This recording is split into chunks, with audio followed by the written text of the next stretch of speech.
Hola, escuchas. En el punto del cosmos donde se encuentre. Este es un nuevo podcast de Radio Dimensión LV1, del ciclo Energías Renovables. Esperamos nos acompañen en esta gran aventura de compartir el conocimiento y motivar al espíritu crítico. Entonces, sin más, allá vamos.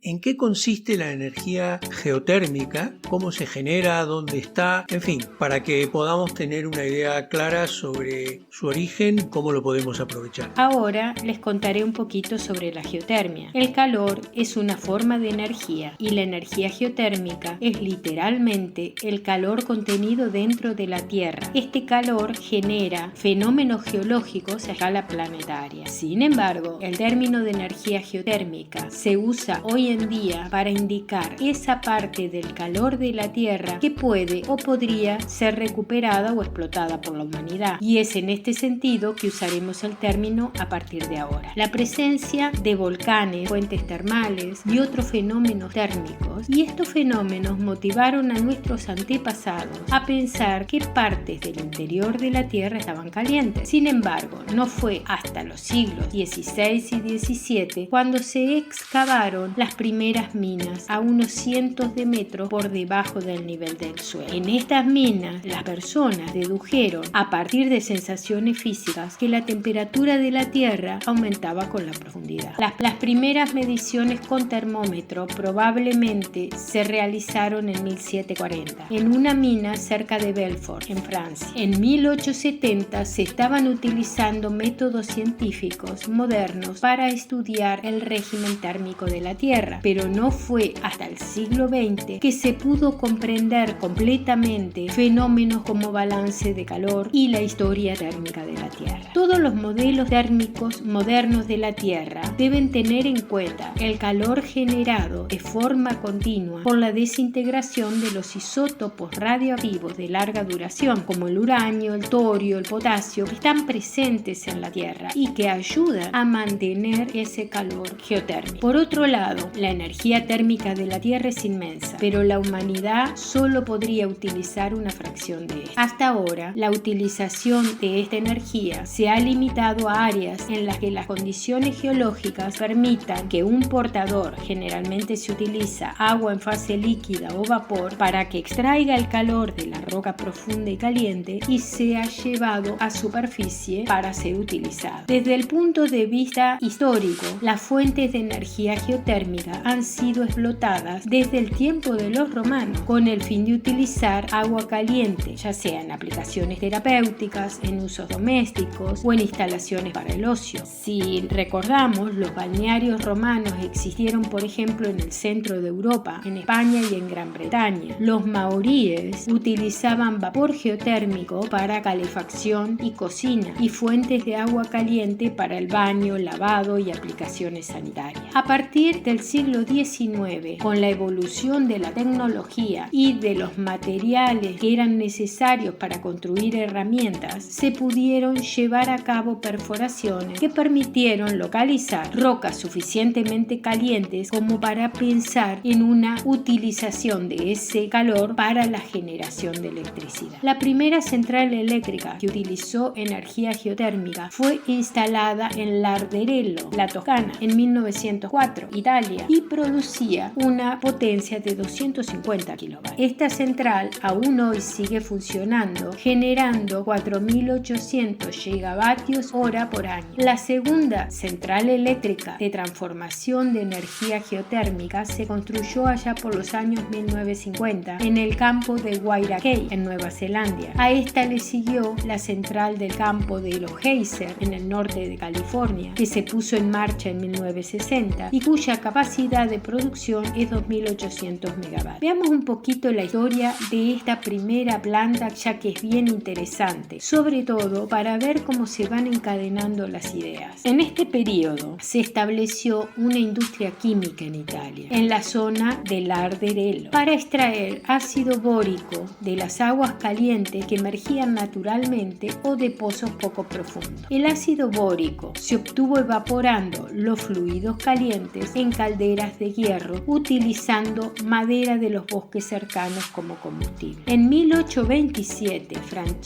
Francesco Larderel, fundador de esta industria, desarrolló un sistema para utilizar el calor de los fluidos bóricos en el proceso de evaporación, en lugar de quemar madera de los bosques, que se agotaban muy rápidamente. La explotación del vapor natural por su energía mecánica comenzó casi al mismo tiempo. El vapor geotérmico se utilizó para levantar líquidos en elevadores de gas primitivos y luego en bombas. Entre 1850 y 1875, la fábrica de Larderello celebró el monopolio en Europa de la producción de ácido bórico. Entre 1910 y 1940, el vapor de baja presión en esta zona de la Toscana se utilizó para calentar los edificios industriales, residenciales y los invernaderos. En 1928, Islandia, otro pionero en la utilización de la energía geotérmica, también comenzó a explotar sus fluidos geotérmicos, principalmente agua caliente para calefacción doméstica. El primer intento para generar electricidad a partir del vapor geotérmico se realizó en Larderello. El éxito de este experimento indicó el valor industrial de la energía geotérmica y marcó el inicio de una forma de explotación que se desarrollaría significativamente a partir de entonces. La generación de electricidad en Larderello fue un éxito comercial. En 1942, la capacidad geotérmica instalada había alcanzado a los 127.640 kilovatios. Varios países le siguieron a Italia. Los primeros pozos geotérmicos en Japón se perforaron en Beppu en 1919, en los Estados Unidos en California en 1921. En 1958 comenzó a operar una pequeña planta de energía geotérmica en Nueva Zelanda, en 1959 en México y en 1960 en los Estados Unidos y en muchos otros países a partir de esa fecha. Como hemos dicho que la temperatura de la Tierra aumenta con la profundidad, la forma de evaluar esto es mediante el gradiente geotérmico, que expresa el aumento de temperatura respecto a la profundidad que se va alcanzando. Analizando esto en las perforaciones realizadas mundialmente, se comprobó que ese gradiente geotérmico promedio podemos caracterizarlo aproximadamente entre 2,5 a 3 grados centígrados por cada 100 metros en profundidad. Por ejemplo, si la temperatura dentro de los primeros metros por debajo del nivel del suelo, que en promedio corresponde a la temperatura media anual del aire exterior, que es aproximadamente 15 grados centígrados, entonces podemos suponer razonablemente que la temperatura será entre 65 grados centígrados a 75 grados centígrados a los 2000 metros de profundidad y entre 90 y 105 grados centígrados a 3000 metros de profundidad y así sucesivamente. Ahora, acá tenemos que aclarar algo. No siempre el gradiente geotérmico está entre estos valores. Por ejemplo, si existen áreas en las que el basamento rocoso profundo se ha hundido rápidamente y esta cuenca generada por el hundimiento ha sido rellenada con sedimentos geológicos muy jóvenes, el gradiente geotérmico puede ser inferior a 1 grado centígrado cada 100 metros. Y por otro lado, en las áreas geotérmicas, el gradiente es más de 10 veces mayor que el valor promedio. Esta diferencia de temperatura entre zonas que estamos viendo, entre las zonas más calientes y las zonas más frías, genera un flujo de calor desde los primeros lugares hacia los segundos lugares. Así, por ejemplo, si en invierno abrimos la ventana de un recinto calefaccionado, el calor se va hacia el exterior. También cabe agregar que el flujo de calor terrestre medio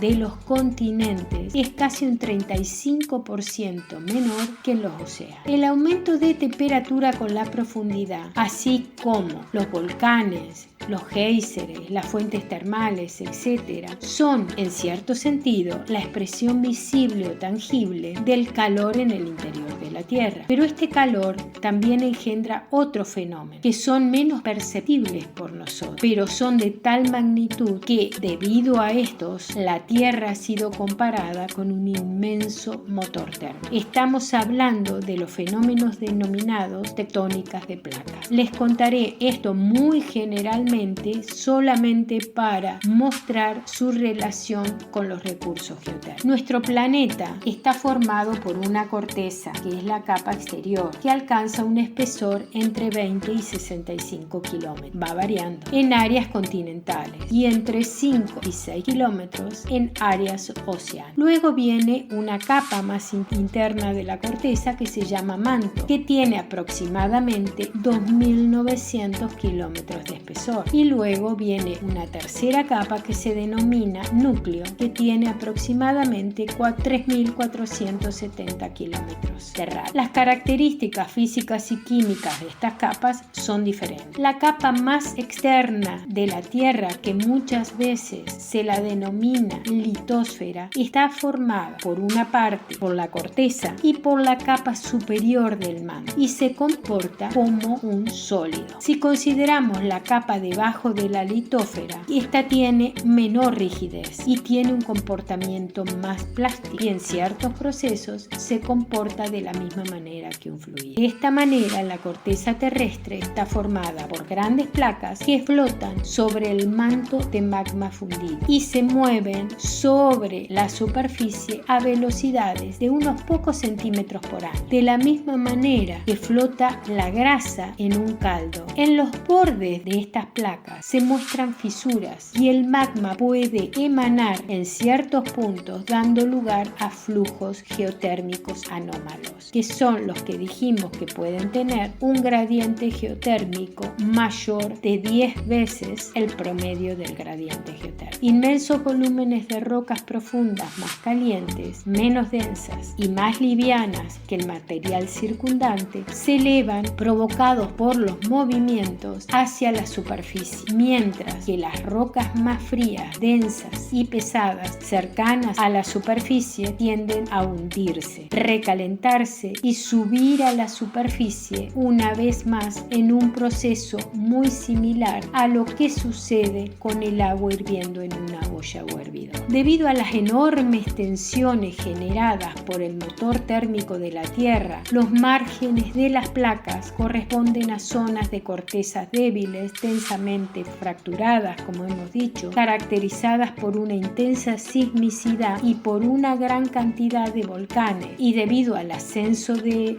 materiales muy calientes hacia la superficie por un elevado flujo de calor terrestre. Y por tanto, las áreas geotérmicas más importantes que tenemos en la Tierra están ubicadas alrededor de los márgenes de esta placa. En cuanto a las aplicaciones de la geotermia, obviamente la generación de electricidad es la forma más importante de la utilización de los recursos geotérmicos a alta temperatura, es decir, mayor o igual a 150 grados centígrados. En tanto, para temperaturas menores son adecuados para muchos tipos diferentes de aplicación, cosa que podemos observar en un clásico diagrama que se llama de Lindahl. El diagrama de Lindahl muestra los posibles usos de los fluidos geotérmicos para diferentes temperaturas. Y hoy en día, pese a que fue hecho hace varias décadas atrás, sigue siendo válido, aunque se debería agregar la generación eléctrica en las plantas de ciclos binarios y en el límite más bajo, menores de 20 grados centígrados, ya que la escala de Lindahl comienza en 20 grados centígrados, es solo superado en condiciones muy particulares para el uso de las bombas de calor. La escala de Lindahl, y solo para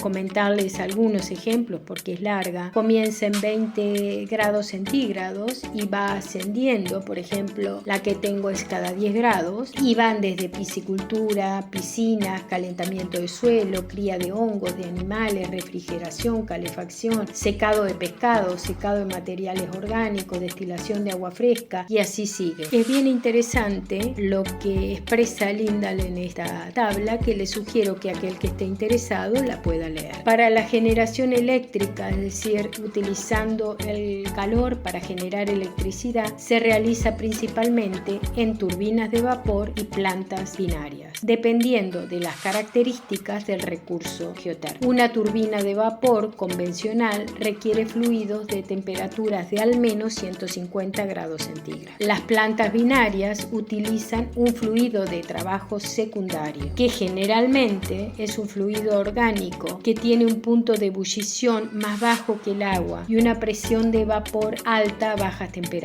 en comparación con el vapor, es decir, utilizan refrigerantes. También tenemos el uso del calor en forma directa. El uso de calor directo es una de las formas más antiguas, versátiles y también más comunes de utilización de la energía geotérmica. Los baños, la calefacción de espacio, las aplicaciones agrícolas, la acuicultura y algunos usos industriales son las formas de utilización más conocidas, aunque las bombas de calor son las más extendidas. La calefacción de espacios ha logrado grandes avances en Islandia, donde la capacidad total del sistema de calefacción de distrito geotérmico en funcionamiento ha aumentado tremendamente. Pero estos sistemas también están ampliamente distribuidos en los países de Europa del Este, así como en Estados Unidos, China, Japón, Francia, etc. Los sistemas de calefacción urbana geotérmica requieren una gran cantidad de capital inicial. Los principales costos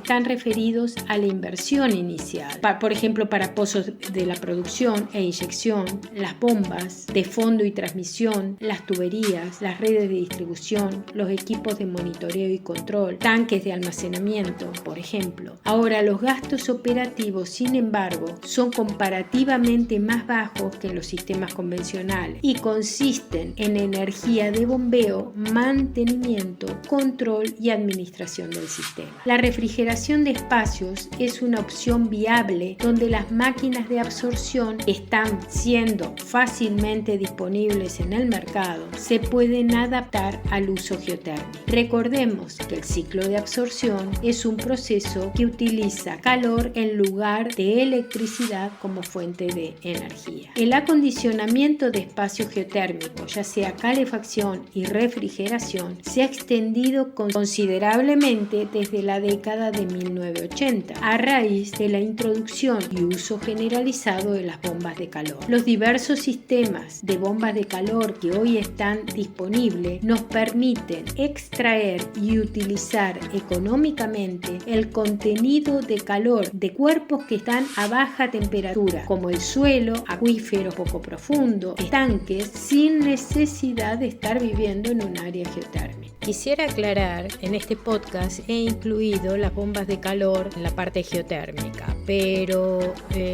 estrictamente hablando esto no es geotermia, porque esto no es debido al calor de la Tierra, sino es el calor inercial de la Tierra. Es decir, con las diferentes estaciones, la Tierra reserva un poco de calor a los 10, a los 15 metros, no se termina de enfriar en el cambio estacional, y eso es el calor inercial de la Tierra, no es el calor que viene de adentro de la Tierra.